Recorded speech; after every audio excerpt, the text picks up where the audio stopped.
Choca, Histórias de Mudança Social, depoimento de Suzana Pádua, entrevistada por Cláudia Leonor. Itatiba, 14 de junho de 2005, realização Instituto Museu da Pessoa.net, entrevista Cabine 03. Vamos começar, Suzana. Então eu vou pedir para você falar de novo seu nome completo, o local e a data de nascimento. Meu nome é Suzana Machado Pádua, eu sou carioca, nasci no Rio de Janeiro, em 30 de 12 de 1950. E você passou a infância no Rio de Janeiro? Passei minha infância no Rio, fui criada de uma maneira bastante tradicional, família bem tradicional. Estudei numa escola americana, minha mãe tem descendência inglesa, aliás ela é inglesa ainda de papéis, mas já foi criada no Brasil. Mas eu fui para uma escola americana de freiras bastante rígida, assim, rigorosa. E eu não gostava do colégio, mas hoje eu até agradeço porque eu uso muito o inglês, né? Que é uma ferramenta, sem dúvida, muito poderosa. Uhum. E qual, assim, da tua infância, o que você seleciona como sendo um momento marcante, assim, importante, forte? A minha área de interesse, a minha área, assim, que mudou a minha vida foi realmente trabalhar com conservação de natureza e da biodiversidade, sabe? A perda da biodiversidade no Brasil, a perda da natureza, a devastação que está acontecendo, começou a mexer muito comigo. Mas, ironicamente, eu sou filha de caçador. Papai foi o que eles chamam de Big Game Hunter, sabe? Aquele caçador que caçou mesmo, foi à África 2 vezes, foi à Índia, caçou uma cabra na Espanha, que era dificílima, só o Franco dava licença. Então ele era realmente empenhado nisso, ia sempre para Mato Grosso, etc. E eu era pequena e não existia a palavra conservacionista, mas eu sempre questionei, sabe? Qual é a graça de matar um bicho que está ali, sabe? Uma onça correndo, aquela magnitude daquele animal tão lindo, de repente você dá um tiro e o bicho cai. Mas na época o papai era um herói.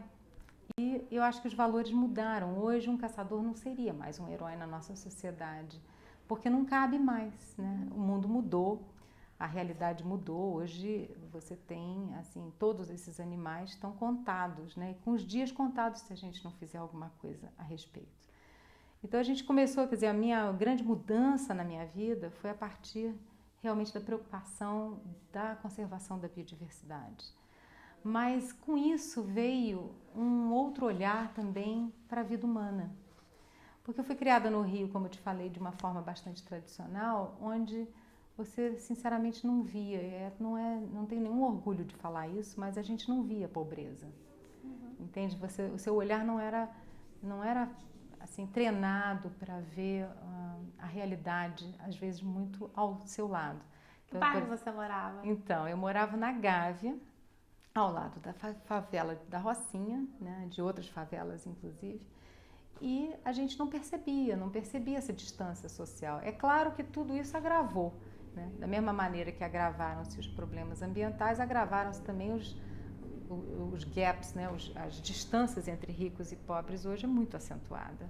E que na época que eu me criei assim no Rio, apesar de eu não me considerar uma pessoa tão velha assim, mas em uma geração houve uma mudança muito grande, né? Então hoje você tem realmente uma gritante diferença entre ricos e pobres e uma violência extraordinária que não havia na época que eu era garota, né? Não havia mesmo. Eu andava tranquilamente, ia para a praia, voltava da praia, ia para as aulas todas de ônibus e voltava e não tinha perigo nenhum. Então o mundo mudou muito. Agora, o olhar pelo outro, ele, para mim, veio por meio do um olhar diferente pela natureza. Então, eu acho que, assim, aconteceu um grande novo paradigma na minha vida, para usar a palavra da moda, que foi um respeito pela vida, de uma maneira mais integral, sabe? Mais essencial. E isso fez com que eu me sentisse, assim, mais estimulada a trabalhar pela causa da biodiversidade e pela causa da melhoria da qualidade de vida das populações onde nós temos projetos de conservação. Deixa eu perguntar uma coisa, você falou do seu pai, né, como sendo um herói, o caçador, Foi. tudo, né? Tem, assim, e você questionava todo esse envolvimento com uma não conservação, né? Exatamente. Tem alguma pessoa que tenha sido modelo, que tenha te marcado, que tenha te influenciado, assim, nessa questão da conservação do meio ambiente, da relação com o meio ambiente? Ou foi o seu pai mesmo? Olha, o caçador, é estranho, mas o caçador ele está preocupado com a natureza, porque ele se expõe, ele vai para a natureza. E isso fez, quer dizer, o fato do papai ser caçador nos levava a um contato direto com a natureza. Então nós íamos para Mato Grosso, nós íamos volta e meia para algum lugar onde a natureza era presente porque ele queria caçar. E mesmo na Gávea tinham muitos pássaros e o papai volta e meia matava um pássaro e o pássaro vinha para a mesa. E o pássaro vinha para a mesa, todo mundo comia e as minhas lágrimas desciam, sabe? Como é que ele teve coragem de matar um passarinho e o passarinho está sendo, de repente, virou comida, sabe? E eu não me conformava com isso. Bom, a tal ponto que eu hoje sou praticamente quer dizer, eu não sou totalmente vegetariana, mas 90% vegetariana. Porque eu tenho pena, sabe? Assim, eu não acho que seja justo a gente estar se alimentando de uma outra vida, né?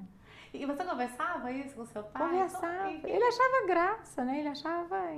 O papai era muito, assim, era muito interessante como pessoa. Para nós, ele era um herói mesmo, de outra maneira, porque ele era extremamente carinhoso, principalmente com as duas filhas. E ele achava interessante, ele achava excêntrico, entendeu? Ele achava assim, olha, ela é diferente, né? Mas eu nunca pensei que eu ia trabalhar com isso. Nunca. Então, eu me formei em outra coisa completamente diferente. Eu me formei em programação visual na PUC. Aí comecei a desenhar móveis, fiz decoração de interiores anos, junto com programação visual. Então, era designer, entendeu? Que era uma coisa genérica, assim. E eu uso tudo, sabe? Na verdade, hoje em dia. Então, assim, por exemplo, todos os nossos programas têm um logotipo cuidado, tem a aparência, para mim, é fundamental. O belo tem que estar presente.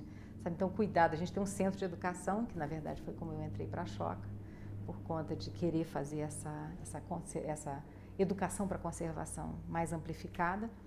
E a gente tem um centro, e o centro é todo cuidado. Ele é assim, tem uma certa sofisticação de detalhe e que faz parte da minha pessoa. Eu não tenho como não abandonar isso, sabe? Né? Então, por exemplo, eu entro num lugar, o lugar tem que estar harmonioso, tem que estar agradável, sabe? As pessoas se sentirem bem. E isso eu acho que é o que eu adoraria ver em tudo quanto era lugar. Não é só no lugar que a gente constrói, né? Por exemplo, hoje eu tive almoço aqui na Choca com outros fellows que fazem construção. Porque nesse momento eu gostaria muito de ter, sabe, um projeto de edificar casas dignas para os assentados com quem a gente trabalha no Pontal.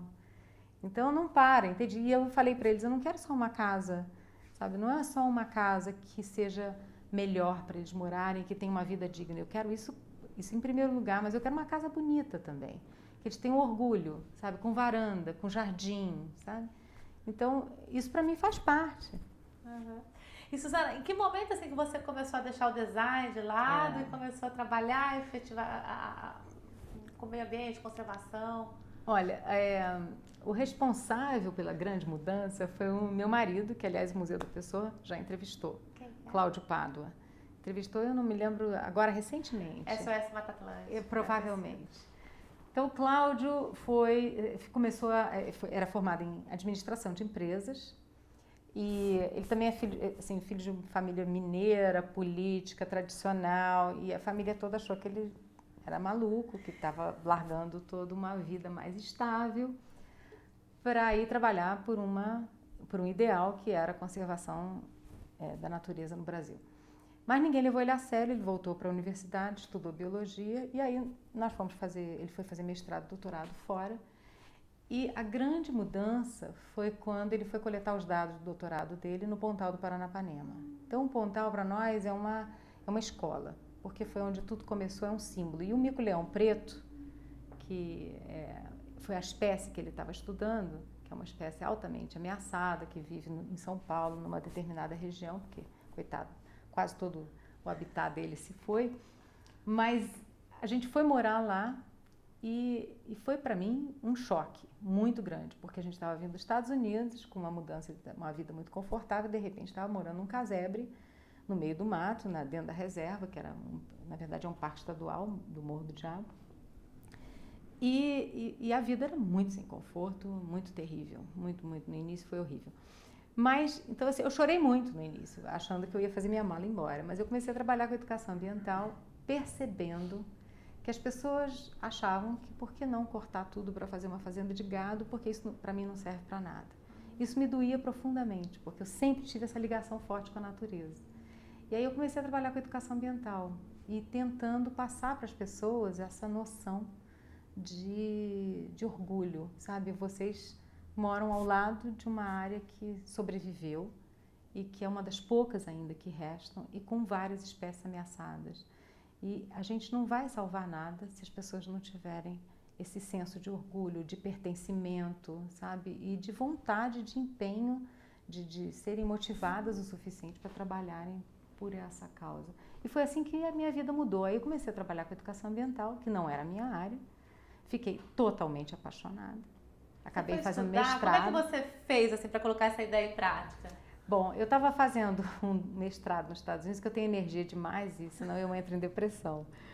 E, aliás, é uma receitinha para pessoas que têm tendência à depressão. Você tem que canalizar a sua energia para uma coisa positiva, né? Isso é uma coisa mais, assim, muito simples de falar, mas nem sempre é simples de executar. E eu comecei nos Estados Unidos a ficar mal, porque eu não conseguia fazer, não tinha grana para estudar e tal. E comecei a fazer um mestrado numa área completamente diferente. Quando eu me apaixonei pela área de educação ambiental, eu voltei aos Estados Unidos e ao centro que eu estava estudando e disse, olha, eu quero mudar tudo, eu quero fazer educação ambiental porque eu estou apaixonado por essa área, ou eu vou fazer mestrado nisso ou eu vou largar o que eu estou fazendo. E eles aceitaram. Eles também foram muito corajosos, porque eu não tinha nem passado em educação, nem passado em ambiente, quer dizer, era uma área nova para mim. Eles aceitaram e eu, quando voltei, que o Claudio ia terminar o doutorado dele, eu fiz o meu mestrado, acabei e fiquei, assim, cada vez estudando mais. E tinha uma pessoa na Flórida, a Susan Jacobson, que me orientou. Ela era uma expert nisso e ela me mandava um monte de material. Então eu morava no mato recebendo um monte de material e lia.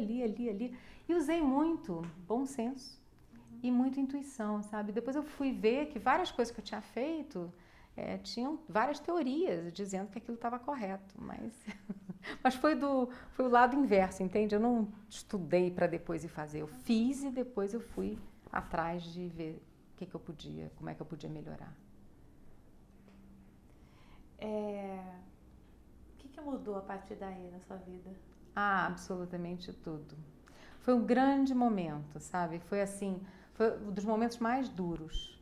Eu acho que, assim, eu como educadora, hoje, adoraria ver as pessoas mudando e descobrindo o seu caminho sem tanto sofrimento e sem tanta dureza. Foi muito duro, porque no início, como eu te falei, não tinha conforto, era uma vida completamente diferente. Eu peguei leishmaniose, fiquei doentíssima e aí eu olhava para aquilo tudo com muita mágoa. Aí eu comecei a trabalhar e me apaixonei. Quando você tem alguma causa que você trabalha que é maior que você, sabe? Por exemplo, eu estou te dando essa entrevista, eu tenho a nítida sensação de que eu sou um veículo para uma mensagem, entende? Eu não tenho, a Suzana não pode aparecer, é a mensagem da Suzana que tem que aparecer. Então, quando você percebe que a sua missão é maior que você, te dá uma energia muito, muito grande. Isso, assim, eu passei a acordar às 5 horas da manhã para escrever proposta, para conseguir os recursos que eu precisava. Eu nunca tinha escrito uma proposta na minha vida. Eu nem sabia o que era isso. E olhando para trás, 100% das propostas que eu escrevi naquela época, eu consegui o recurso e consegui realizar. Porque os objetivos estavam tão claros na minha mente, sabe? Tudo veio tão canalizado que eu consegui. Depois eu tive muitas propostas negadas, e isso faz parte, não é para desanimar, sabe? Quem estiver passando por isso é normal. Mas eu acho que mudou tudo, mudou esse senso de que você está vivo por uma razão, sabe? A gente não está aqui à toa, a gente tem uma coisa a cumprir, né? E como educadora, eu sinceramente acho que cada um de nós tem sabe, um brilho diferente, nem todo mundo vai brilhar na mesma coisa. E como educadora, eu acho que o papel é a gente conseguir abrir as portas da percepção da pessoa pela própria pessoa.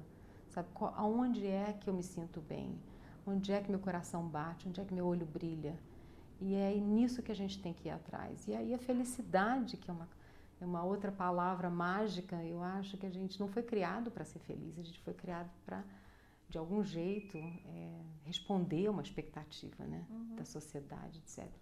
E eu acho que a gente é realmente feliz quando a gente descobre que a gente tem alguma coisa a cumprir e a contribuir para os outros, para um bem maior, para um bem coletivo.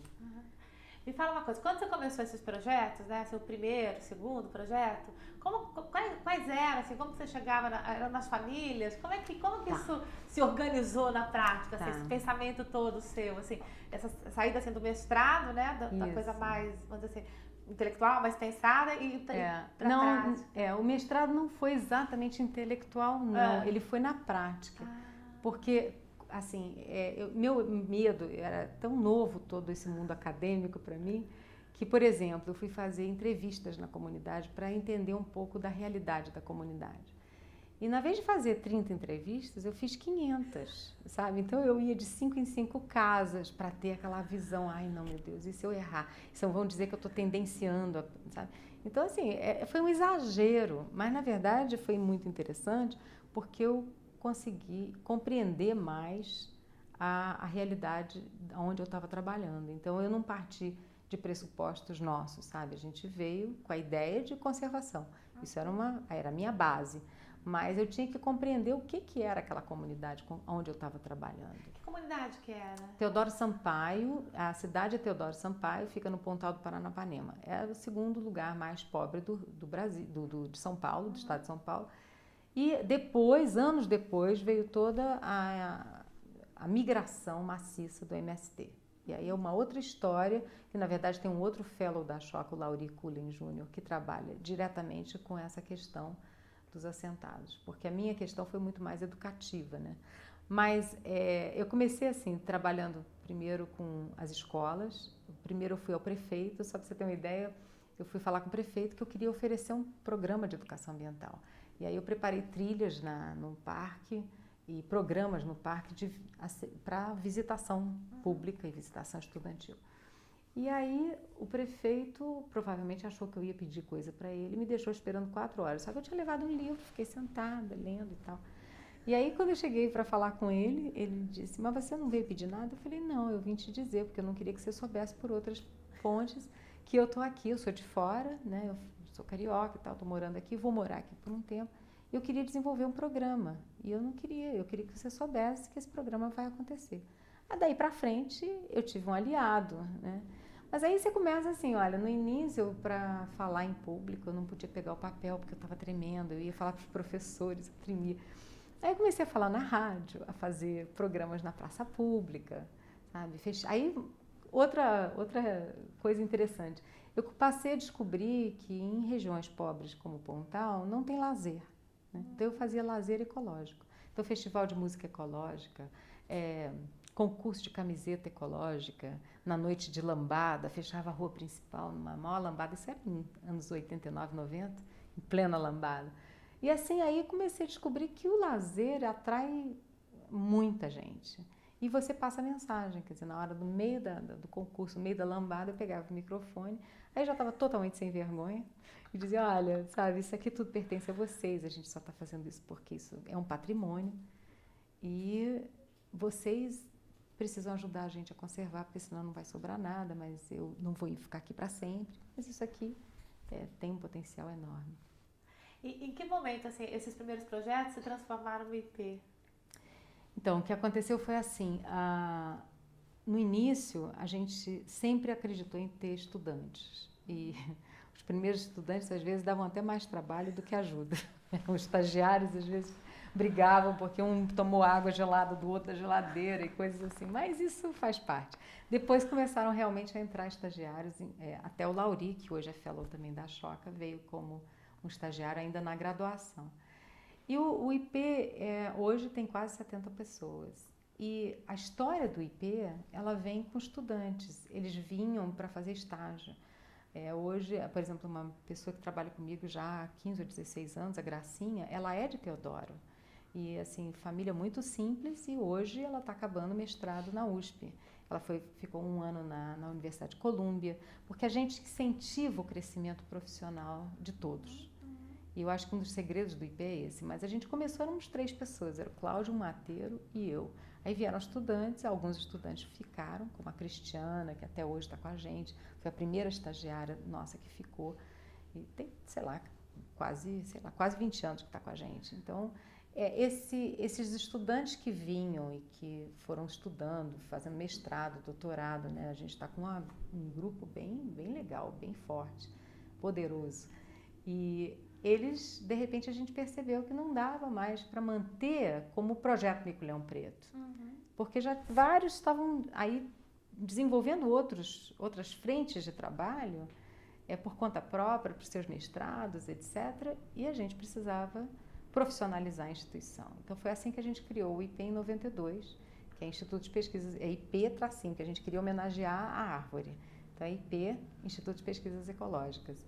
E aí a gente criou e hoje, assim, vem vários, continua, o sistema é assim, o sênior, né, que já está com o seu projeto andando, o júnior, que é uma pessoa que já é formada, e o aprendiz, que é o estagiário. Então, a gente tem um sistema que não é bem hierárquico, porque todo estagiário pode vir a ser um júnior e todo júnior pode vir a ser um sênior. E foi assim que a gente cresceu. E o que a gente faz é tentar realmente, por exemplo, profissionalizar todas as áreas que a gente está atuando. A gente tem que ser bom no que a gente faz, porque senão a gente não é levado a sério. E a gente também incentiva muito essas pessoas todas que entram a estudarem cada vez mais, a melhorarem seu performance profissional. Então, muitos já foram para fora e muitos estão fazendo seus mestrados e doutorados em universidades na Inglaterra, nos Estados Unidos, ou mesmo no Brasil, em boas universidades. E com a criação do IP, né, assim, o que aconteceu assim, com os projetos de conservação, de estudo? Assim, eles potencializaram?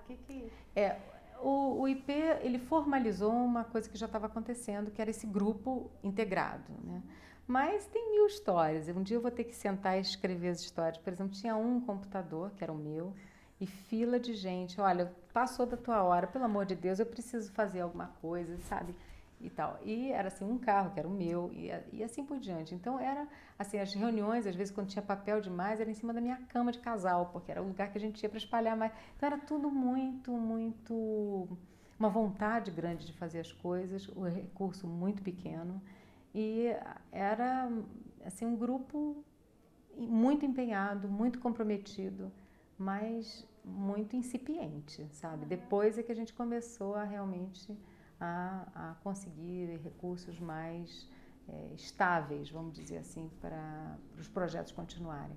Mas a própria sustentabilidade do IP, nós ainda estamos trabalhando firmemente por ela. Então, a gente hoje tem algumas parcerias que são muito recentes com algumas empresas, como o Martins Distribuidores, que é um grupo de Uberlândia, que é muito poderoso, que abriu várias portas para a gente. A Havaianas, né, Havaianas IP, que é um sucesso nosso, que a gente tem o maior orgulho, onde estão estampadas nas solas as espécies ameaçadas. Então, tem uma com o papagaio da cara roxa, que, aliás, eu estou usando uma camiseta feita pelas comunidades onde a gente atua. Tem o mico-leão da cara preta e o peixe-boi. São espécies que a gente trabalha e a havaiana está estampando. E hoje o mais emocionante de todos é a Natura, que é a nossa parceira na universidade que a gente está fazendo, que é o pós-graduação em conservação da biodiversidade e desenvolvimento sustentável. Então vamos ter um campus, já teve um concurso de arquitetos. Não, vai ser em Nazaré Paulista, onde é a nossa sede. Tá. Porque aí tem toda uma história que foi meio pulada, porque é um pouco demais, assim, que a gente acaba ficando meio confuso. Mas nesse processo de ampliação das frentes todas que a gente atua e com mais gente, uma das coisas que eu pessoalmente percebi e que era, na minha cabeça, das mais importantes que a gente estava fazendo, era essa área de educação para conservação. Então, nós escrevemos uma proposta em 95, 96, que foi como eu entrei para a Choca, para fazer um centro de educação para cursos de curta duração na área da conservação e do desenvolvimento sustentável. E aí nós viemos parar por uma estranha coincidência, tivemos muitas ajudas aí, talvez de outra esfera, não muito explicável, e nós acabamos nos estabelecendo em Nazaré Paulista, que fica a 1 hora de Guarulhos, do aeroporto de Guarulhos. Um lugar muito bonito, que é na beira de um reservatório de água muito importante em São Paulo. E a gente ali tem um centro que tem capacidade para 26 pessoas, a gente dá cursos de curta duração e tudo. Mas essa foi a semente para a nossa ideia de pós-graduação, que sempre foi o que estava no nosso sonho, né? E agora a gente está realizando. Bárbaro isso. E me fala uma coisa, quando vocês começaram os trabalhos, né, de educação ambiental, essas coisas, como que a comunidade recebeu? A comunidade, ela em geral, ela tem que ser conquistada, sabe? Porque as pessoas, por exemplo, eu era de fora, eu falo igual carioca. Então, eu fui morar no Pontal do Paranapanema, chegando dos Estados Unidos, com forno de micro-ondas, sabe? Umas coisas, assim, para eles, imagina, isso nos anos, sei lá, 88, eu era um ET, entende? Assim, o que essa mulher está fazendo aqui com 3 filhos pequenos? Você vai morar dentro da reserva, mas seus filhos vão ser comidos pelas onças. Então, era assim. Aí, o que acontece? Você trabalhando, né? A gente tem um modelinho, né? Que a gente começa com a espécie ameaçada, estudando ela, porque a base é a ciência. Então, o que a gente vai fazer? Onde é que a gente vai botar corredor de mata? Onde é que a gente vai fazer todas as ações nossas de conservação? O que indica é o nosso estudo em loco, é o nosso estudo de campo. Então a gente ia para o mato, aí chegava todo mundo cheio de carrapato. Eu não, né? Porque eu trabalhava sempre na área de educação. Mas aqueles pesquisadores todos iam para o mato, chegavam enlameados até aqui, cheio de carrapato, aquela coisa. Então a comunidade acha que é excêntrico e acha engraçado. E a educação, o papel da educação ambiental é pegar essas informações científicas e decodificar numa linguagem bem acessível e contar história. Por exemplo, o mico-leão vive em família, um protege o outro, o pai carrega o filhote para a mãe poder amamentar quando ela está descansada, né? Essa parte é que eu mais gosto. Então, o pai ajuda o tempo inteiro para poder a mãe estar ali. Então, a gente contava histórias que foram descobertas na ciência, entende? Na parte científica. E aí a comunidade começa a se interessar, né? Porque você está contando de uma maneira interessante e agradável e leve. E aí eu ia para a rádio, contava história, eu fazia programas nas escolas, ia popularizando. E aí no final eu realmente era uma pessoa popular na comunidade. Aí a comunidade passa a te aceitar. Hoje o IP na comunidade de Nazaré Paulista, de Teodoro Sampaio, é uma instituição, é uma organização muito bem quista, sabe? Muito aceita. E o que acontece é que a comunidade no início ela tem uma certa restrição, que ela acha que você é de fora, que você vai impor alguns valores seus, mas depois que ela vê que você não está ali para colocar nada goela abaixo, que você quer construir junto, né? E que você está levando os interesses da própria comunidade em consideração, sabe? Aí você começa a criar condições de uma nova realidade. Então ela passa realmente a fazer parte e a te aceitar e a ser, enfim, aliada, né? A parceira, exatamente. Ela passa a ser parceira das ações e ela mesma acaba levando adiante várias novas ideias que partiram deles, né? E não mais do que você planejou. Como é que surgiu essa coisa que você falou das camisetas? Como é que então. A gente até uns 5 anos atrás, mais ou menos, nós trabalhávamos muito mais pelo orgulho, pela autoestima, sabe? Dessa mata que só existe aqui, nenhum outro lugar do mundo tem mico-leão, etc. Isso funciona, mas leva muito mais tempo. De uns anos para cá, a gente começou a trabalhar alternativa de renda para melhoria da qualidade de vida e sempre focando as espécies que a gente trabalha. Então, por exemplo, as camisetas, as sacolas, as buchas, né? Tem um assentado nosso, o Valentim, que trabalha com as ecobuchas. Então, é a bucha que ele planta, né? Aquela bucha vegetal, junto com árvores. É sempre uma coisa que a gente está esverdeando o Pontal, porque o Pontal estava muito devastado. Mas a gente está sempre, por exemplo, a bucha do Valentim hoje é feita em formato do mico-leão, em formato da onça. Então, enquanto a pessoa está bordando uma camiseta dessas, ela está aprendendo sobre a espécie, ou ela está trocando informações, ela está entendendo que só ali vive o papagaio da cara roxa, né, naquela região de Superagui.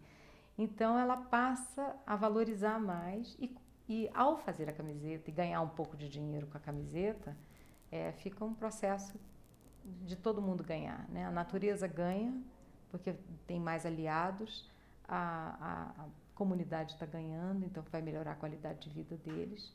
E é um ciclo do bem, né? Um ciclo vicioso do bem, né? É um win-win, né? Todo mundo ganha e aí passa a ser uma coisa. E a gente está fazendo isso com várias frentes. Então hoje a gente tem o café orgânico, que é um café sem agrotóxico, gourmet, que é plantado à sombra das árvores no Pontal. Tem a bucha, a ecobucha, tem essas linha toda de artesanato com as mulheres. E assim, a vontade às vezes é muito grande delas. Por exemplo, as mulheres dos assentados às vezes andam 5 quilômetros para ir a uma oficina que a gente está oferecendo. Sabe, assim, é muito cruel, sabe, a forma de vida, né? E qualquer coisa que você ofereça para sair realmente, mas tem que ser contínuo, né? Você não pode só oferecer uma vez e ir embora. Então, acho que é um compromisso. A gente tem isso em vários lugares. Na Nazaré Paulista, onde nós temos a nossa sede aqui pertinho, nós temos um grupo de mulheres trabalhando com afinco, assim, em artesanato, fazendo coisas lindas, sempre com as espécies que a gente está trabalhando, para valorização da natureza. Nem que seja a folhinha do ipê, sabe? Algum detalhe. E Suzana, me fala, você se vê como uma empreendedora social? Eu preferiria o termo empreendedora socioambiental. Foi por isso que eu demorei a chegar na minha entrevista, porque foi a pergunta que eu fiz para o Beu, sabe? Como é que a gente, por exemplo, a Choca, eu acho que é uma instituição que eu tenho certeza que está na alma do Beu, está na alma das pessoas, mas ainda existe uma divisão ou uma preferência entre o lado social ao lado ambiental. E para mim não tem distinção. Para mim nós somos natureza, sabe? A gente só perdeu o vínculo, o elo. E eu adoraria ver a expressão socioambiental. Mas eu acho que eu sou, porque ontem o Guilherme Leal da Natura deu uma explicação muito interessante da inquietação. A inquietação que leva à ação. Ele definiu o empreendedor dessa maneira. E eu sou uma pessoa extremamente inquieta quando eu vejo desarmonias, né, socioambientais. E claro que a gente não pode fazer tudo, então a gente também tem que ter o direito de dormir de noite, mas a gente faz o que dá para fazer, né? A gente seleciona algumas áreas e tem que ir atrás daquelas. Você não pode dar tiro para todo lado. Então você tem que selecionar, priorizar, ir atrás e concretizar e depois ver as coisas. Muita coisa já está andando sozinha, né? Tem, por exemplo, no IP hoje eu tenho um monte de gente que escreve as suas propostas, manda as suas propostas. Eu nem sei, quando eu vejo já foi aprovado, já está realizando o trabalho. Então isso é que é verdadeiro, né, empoderamento das pessoas. As pessoas caminham sozinhas. E a mesma coisa com as comunidades. O ideal seria que a gente não precisasse pensar, mas hoje tem toda uma linha de mercado justo que a gente tem que ir atrás, porque as mulheres que estão fazendo esse tipo de trabalho vivem em lugares muito remotos e a gente tem que acabar ajudando elas a canalizarem, né, o que elas estão fazendo. Que bárbaro. Quais são os desafios teus hoje, assim? Olha, como empreendedora socioambiental? Eu acho que empreendedorismo socioambiental, primeiro, se você fosse me perguntar em ordem de prioridade, eu acho que é a sustentabilidade da própria instituição. Então, hoje, com uma instituição do tamanho do IP, eu fico brincando que eu tenho que ter o direito de morrer. Não que as coisas dependam de mim, não é essa pretensão, de jeito nenhum. Hoje o IP caminha sozinho, tanto que eu não moro em Nazaré, e a sede do IP em Nazaré, e tem um grupo grande no Pontal, completamente independente, competente, etc. Mas a instituição ainda é frágil. Então, a gente hoje trabalha muito para melhorar a imagem do IP, quer dizer, ser mais conhecido, para conseguir mais recursos livres, para a gente poder aplicar no fortalecimento institucional. Esse é um. O outro é realmente esse sonho que está se realizando agora, né? Para a sustentação do IP, tem essa história das Havaianas e outros produtos que nós estamos correndo atrás para dar essa marketing relacionado à causa, né? Então, a Havaiana dá um percentual para a instituição e com isso a instituição pode realmente aplicar nas áreas que se sente mais fragilizadas. E a Havaiana é um exemplo, mas a gente realmente está querendo ir atrás de outras organizações fortes. Martins também está nos ajudando, etc. Mas a outra realmente agora o desafio é a nossa pós-graduação. Eu digo que a gente precisa voltar várias vidas para realizar tudo que a gente tem sonhos, né? Mas esse realmente por quê? Porque como educadora, eu fico achando assim, vai ser uma alavancagem muito forte, sabe? De você ter um centro onde as pessoas vêm em vários lugares do Brasil e que vão e disseminam tudo isso que a gente levou tanto tempo, a gente e outros profissionais. A gente está muito bem rodeado nisso. Agora, o desafio maior realmente é a gente conseguir contagiar o bem, sabe? Porque a máquina por isso que eu acho que é tão importante o que vocês estão fazendo, a máquina de manipulação para o mal, ela é muito forte, sabe? Você liga uma televisão, você vê as notícias horrorosas e você se sente impotente diante de tudo essa magnitude, né, das coisas ruins que estão acontecendo, poluição dos mares, o buraco do ozônio, eu estou falando só na área ambiental, fora toda a área social. E não é nada disso, sabe? Cada um de nós tem realmente um poder enorme de transformação. Só que não vem a mídia, e a mídia é muito poderosa. Então, a importância da comunicação, do que está sendo feito, de que tem toda uma gama de pessoas, de grupos integrados, trabalhando para um mundo melhor, mais harmonioso e mais ético. Eu acho que isso é fundamental, a gente precisa divulgar isso, porque isso dá força, isso dá estímulo, sabe? Isso mostra que as pessoas têm a capacidade de ir à luta e mudar alguma coisa. Então eu acredito nisso, que a gente precisa divulgar e para as coisas, para o ruim não tomar conta, sabe? Para a gente perceber que cada um tem um papel que aos poucos, sabe, é igual um dominó. Sabe, um dominó do bem, assim. E eu acredito nisso mesmo. Não é assim sabe, eu não estou sendo demagoga, não. Eu acredito isso de fato. Aconteceu comigo, eu era uma pessoa tão comum e consegui fazer uma coisa que eu tenho... É pequenininho, mas eu estou fazendo alguma coisa, então... Tá. Me fala uma coisa. Oi? Sim. Então, pra gente acabar, porque você já respondeu várias perguntas agora.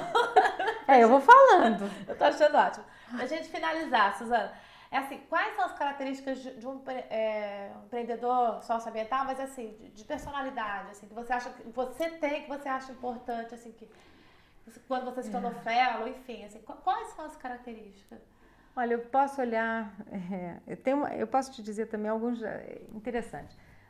Como eu estou lidando com um grupo grande de gente jovens, eu vejo, às vezes, essa inquietação, que é muito importante, né? A pessoa dizer para gente, não precisava ser assim, podia ser diferente. Isso é um passo muito importante que pode ser dado. E a outra coisa que eu não sei como te responder, mas é energia, sabe? A pessoa tem que ter aquela coisa assim, sabe? De acordar de manhã e ter vontade de fazer alguma coisa. E isso, eu não sei, eu acho que é muito estimulável. Porque a pessoa não precisa ter aquela energia só para ir à luta, para trabalhar com comunidade. Ela pode, de repente, ser mais introspectiva e fazer alguma coisa que vai mudar muito através de um artigo que ela vai escrever ou de uma pintura que ela vai, enfim, deflagrar uma realidade, sabe? O mais importante é descobrir aonde que está esse brilho, sabe? Que cada um de nós tem, onde que está o diferencial. Agora, realmente, se você for me perguntar algumas características do empreendedorismo, do empreendedor, eu diria que energia é uma delas, e essa inquietação para consertar alguma coisa que incomode, sabe? Ficar incomodado, ficar angustiado com alguma situação e querer mudar, talvez seja um passo decisivo. Tá joia. Obrigada pela entrevista. Imagina.